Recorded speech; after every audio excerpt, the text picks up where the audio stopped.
எல்லாருக்கும் வணக்கங்க. எல்லாரும் எப்படி இருக்கீங்க? இன்றைக்கி நம்மளோட சேனலில் ஈவினிங்கில் ஈஸியாக பண்ணக்கூடிய ஒரு ஸ்நாக் ரெசிபி உங்கள் கூட நான் வந்து ஷேர் பண்ணுறேன். இது வந்து செய்கிறதுக்கு ஒரு 5 நிமிஷம் இருந்தாலே போதும். ஒரு 2-3 இன்க்ரீடியன்ஸ் தான் மெயினாக அதுக்கு தேவைப்படும், அதிகமாக தேவைப்படாது.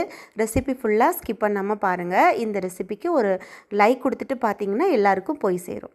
இப்போ நம்ம என்ன வச்சு பண்ண போகிறோம்னா மரவள்ளிக்கிழங்கு வச்சு தான் பண்ண போகிறேன்.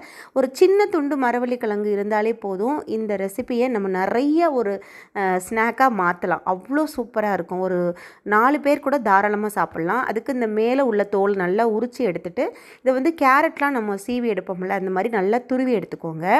இப்போ இதோட அந்த பாலை வந்து பிழிஞ்சு எடுத்துகிட்டு போகிறோம். அதுக்கு ஒரு வெள்ளை துணி ஒன்று இந்த மாதிரி விரிச்சிட்டு நம்ம துருவின மரவள்ளிக்கிழங்கெல்லாம் அதில் சேர்த்து நல்லா வந்து பிழிஞ்சு எடுக்க போகிறோம். அது பிழிஞ்சு எடுத்ததுக்கப்புறமா அந்த அந்த அந்த பால் பிழிஞ்சதுக்கு அப்புறமா இருக்குல்ல பார்த்தீங்களா, அந்த சதை பகுதி, அதை வச்சு தான் இன்றைக்கி நம்ம இந்த ஸ்நாக் வந்து பண்ண போகிறோம். இப்போது இந்த மாதிரி நான் சேர்த்துக்கிட்டேன்.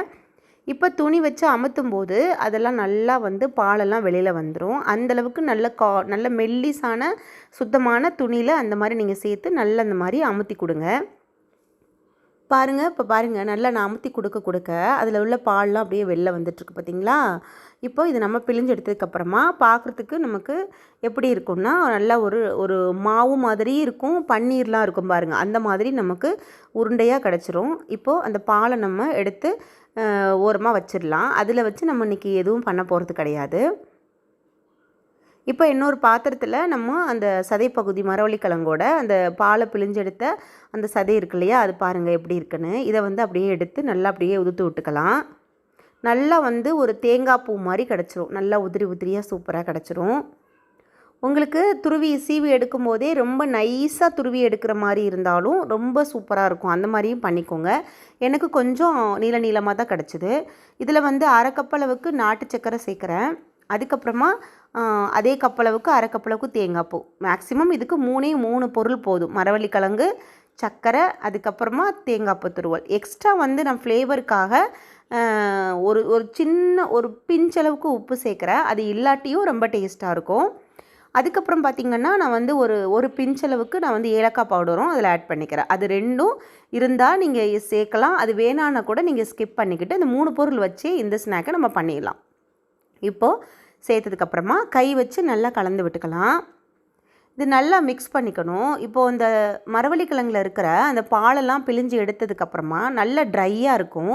நாட்டு சக்கரை சேர்த்துட்டாலும் ரொம்ப வந்து ஈரப்பதம் இல்லாமல் நல்லா ட்ரையாகவே கிடைக்கும். கை வச்சு நல்லா பொறுமையாக நல்லா அப்படி அமுத்தி விட்டுக்கலாம். அமுத்தி விட்டதுக்கப்புறமா அது எல்லா இடமும் நல்லா கலந்ததுக்கப்புறமா நமக்கு இது ரெடி ஆகிடுச்சு. அடுத்து நம்ம இதை வேக வைக்க போகிறோம். அது எப்படி வேக வைக்க போகிறோம் அப்படிங்கிறத பார்க்கலாம். இப்போ இது ரெடி ஆகிடுச்சு. இப்போ நம்ம வந்து ஒரு வாழை இலையில குட்டி குட்டி சைஸாக நீளமாக கட் பண்ணி எடுத்து வச்சுருக்கேன். அதை வந்து அதை எடுத்து ஒரு சின்ன ஒரு பிளேட்டில் வச்சுக்கிறேன். வச்சதுக்கப்புறமா இந்த கலவை இருக்கு இல்லையா, மரவள்ளிக்கிழங்கு, தேங்காய், அதுக்கப்புறம் சக்கரை சேர்த்துருக்கோம்ல, அதை எடுத்து நீல வாக்கில் இப்படி கொஞ்சம் கொஞ்சமாக வச்சுட்டு அதை நம்ம கையிலையே வந்து லைட்டாக அதை ஒரு சேஃப் மாதிரி கொடுத்துக்கிட்டோம் அப்படின்னா வெந்ததுக்கப்புறமா அப்படியே பிடிச்சிக்கிறோம். உடஞ்செல்லாம் போயிடாது, அப்படியே இருக்கும். அதுக்காண்டி பொறுமையாக கை வச்சு ரொம்ப வந்து சேஃப் கொடுக்கணும்னு கிடையாது.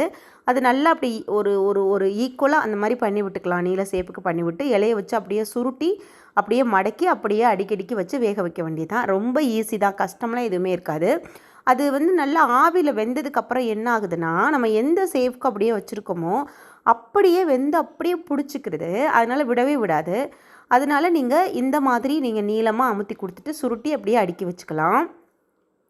எல்லாத்தையுமே நம்ம வந்து மாவு ரெடி பண்ணி வச்சுருக்கோம் இல்லையா, அது எல்லாத்தையுமே இந்த மாதிரி இலையில் வரிசை நீளமாக வச்சு நீங்கள் வந்து ஒரு பிளேட்டில் அப்படியே அடுக்கி வச்சுக்கோங்க. அதாவது இட்லி பிளேட்டில் அடுக்கி வச்சுக்கலாம். இது வந்து ரெடி பண்ணிகிட்டு இருக்கும்போதே நான் ஒரு 1.5 கிளாஸ் தண்ணி வச்சு இட்லி பாத்திரத்தில் நல்லா வந்து சூடு வர வச்சுருக்கேன். இப்போ இந்த மாதிரி அடுக்கி வச்சுட்டேன். அடுக்கி வச்சதுக்கப்புறமா இட்லி பாத்திரத்தில் வச்சுட்டு ஒரு 4 நிமிஷம் வேக விடுறேன். வெந்ததுக்கப்புறமா நம்ம எடுத்து பார்க்கலாம் எப்படி இருக்குன்னு சொல்லிட்டு. இப்போ 4 நிமிஷம் கம்ப்ளீட் ஆகிடுச்சு. ஆல்மோஸ்ட் வெந்துருச்சு பாருங்கள். இதை எடுத்து நல்லா பிரித்து பார்க்கலாம். நல்லா சூடாகவே இருக்குது, இருந்தாலும் நான் பிரித்து பார்க்கணுன்னு எனக்கே ஆசையாக இருந்தது. அதனால் ஓப்பன் பண்ணி பார்த்துட்டேன். அந்த இட்லி பாத்திரத்தை ஓப்பன் பண்ணும்போதே கம வாசனைங்க, அவ்வளோ சூப்பராக இருந்துச்சு. பாருங்கள், அது வெந்ததுக்கப்புறமா எப்படி பிடிச்சிக்கிச்சு அப்படின்னு. சூப்பரான ஒரு ஸ்நாக்ஸ் இது. நீங்கள் கொஞ்சம் கூட அதை டைம் வேஸ்ட் பண்ணாமல் உடனே செஞ்சுருங்க. இப்போ மரவள்ளிக்கிழங்கு எல்லா இடத்துலையுமே கிடைக்குது இல்லையா, செஞ்சு கொடுங்க. அவ்வளோதான் ஃப்ரெண்ட்ஸ், ஒரு சூப்பரான ரெசிபி ஷேர் பண்ணியிருக்கேன். இது பெரியவங்க சின்னவங்க எல்லாருமே சாப்பிட்லாம், ஈஸியாக பண்ணிடலாம். ட்ரை பண்ணுங்கள். பிடிச்சிருந்துச்சுன்னா நம்ம சேனலை சப்ஸ்கிரைப் பண்ணி வச்சுக்கோங்க. அப்போ தான் நான் போடுற வீடியோஸ் எல்லாம் நோட்டிஃபிகேஷனில் உடனே வந்துடும். அதுக்கு நீங்கள் பெல் ஐக்கானை கிளிக் பண்ணி வச்சுக்கணும்.